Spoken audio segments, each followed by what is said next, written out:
할렐루야. 쉬운 성경으로 구약 듣기 192일째입니다. 오늘은 에스라 8장부터 10장까지 들으시겠습니다. 에스라서는 유대 백성들의 1, 2차 포로 귀환과 성전 재건의 기록입니다.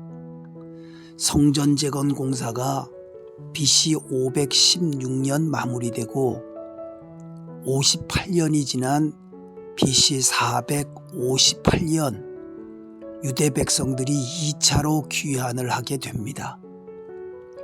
에스라 6장과 7장 사이에 에스더 사건이 발생했던 것입니다. 페르시아에 흩어져 살던 유대 백성들은 에스더를 통해 목숨을 구했지만 하만 사건을 통해 약속의 땅 예루살렘으로 돌아가는 계기가 되기도 했습니다. 에스라 8장은 제2차 포로 귀환의 준비 과정과 귀환 사실을 기록했습니다.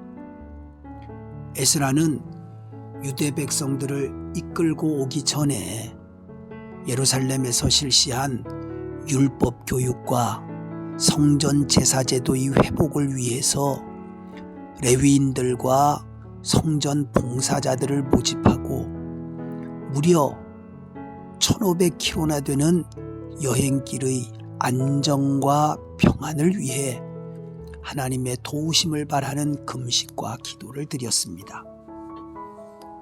또한 성전에 드려질 헌물 관리자를 선정하여 제사장들과 레위인들이 정확하게 운반하도록 했습니다. 에스라의 인도하에 귀환길에 오른 유대 백성들은 4개월 만에 예루살렘에 도착하여 바벨론에서 가지고 온 헌물들과 번제와 속죄제를 하나님께 드렸습니다. 9장은 예루살렘으로 귀환한 에스라가 개혁운동을 하게 된 동기를 소개합니다. 1차 귀환과 성전 재건을 주도한 스룹바벨과 예수아가 죽고 예루살렘으로 귀환한 유대 백성들은 신앙적으로 해이해졌습니다.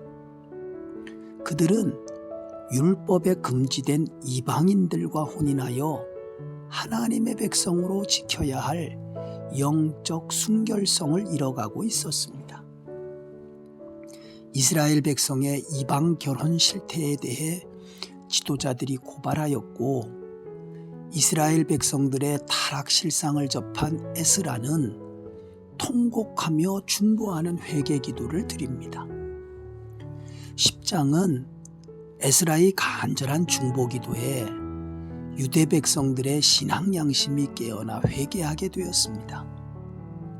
백성 중 스가냐는 자신의 죄를 고백하고 이방인 아내와 자식을 내어보내기로 다짐하며 온 백성에게 이방 여인들을 내쫓겠다는 서약을 받자고 제안합니다.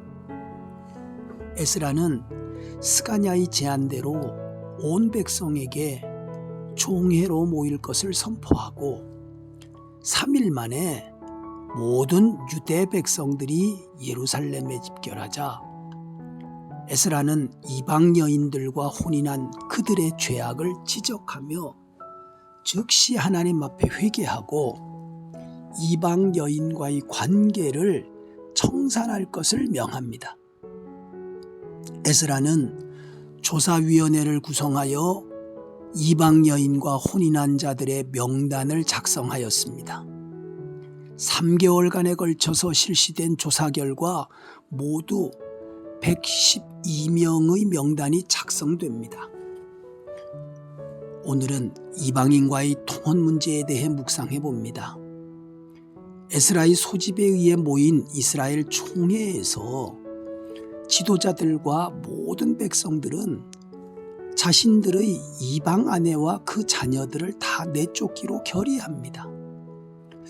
인간적인 면에서 보면 너무 가혹하다는 생각이 들기도 합니다. 왜 이렇게 성경은 이방인과의 결혼에 대해 강력하게 말씀하시는가? 출애굽기와 신명기의 모세율법은 이방인과의 혼인을 원칙적으로 금하고 있습니다.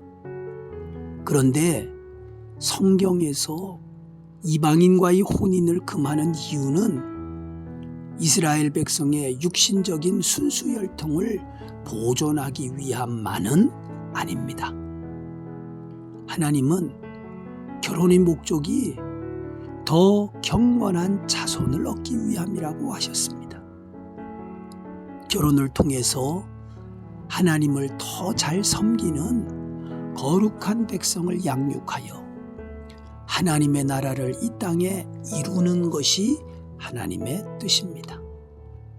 그런데 이방인들을 섬기는 자들과 결혼하게 되면 하나님을 떠나 우상을 섬기게 되고 이 세상의 풍요와 번영을 추구하다가 타락하고 변질되기 때문에 이방인들과 결혼을 금하신 것입니다. 신명기 21장 10절부터 13절에는 이방 여인을 아내로 맞을 때에 규례도 있고 또 이방 여인이었지만 기생 라합이나 모압의 여인 룻과 같은 경우에는 여호와 신앙을 고백하고 다윗의 조상으로 족보에 기록되었습니다.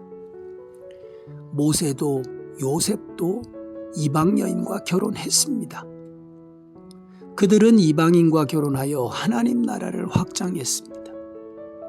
사랑하는 중앙가족 여러분, 에스라가 이방인과의 결혼을 이토록 엄격하게 금한 것은 포로에서 돌아온 이스라엘 백성들이 예루살렘에서 하나님의 백성으로 순수성을 지켜 선민국가를 재건하고 제사장 나라를 세워야 하는데 방해가 되기 때문이었습니다. 신앙의 순수성을 지키는 첫걸음은 혈통의 순수성을 지키는 것입니다. 무너진 이스라엘을 다시 일으켜보지도 못하고 북이스라엘처럼 혼혈로 인해 타락하게 될 것을 염려했던 것입니다. 신앙의 순수성을 지키는 것은 결코 쉬운 일이 아닙니다. 그래서 좁은 길이고 좁은 문입니다. 그러나 순수한 신앙의 가치는 진리의 가치입니다. 세상은 순수한 신앙을 비웃습니다.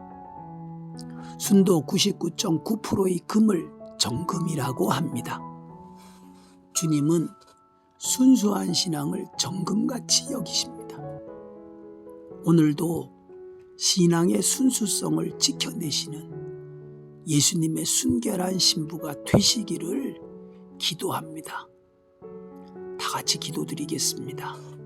하나님 우리 아버지, 오늘도 우리에게 은혜의 날을 주시니 하나님이 원하시는 구별된 믿음의 삶을 살아가게 하시고 오늘 우리의 삶의 모습이 하나님을 더 잘 섬기는 하나님의 백성으로 살아갈 수 있도록 우리의 걸음걸음마다 은혜를 부어주시고 우리의 믿음이 세상에 섞이지 아니하고 하나님을 기쁘시게 하는 온전한 믿음으로 승리하는 오늘 하루가 되게 하여 주옵소서. 하나님과 동행하는 은혜로운 우리 모든 성도들 복된 승리의 하루가 되게 하여 주시기를 예수님의 이름으로 간절히 기도드립니다. 아멘.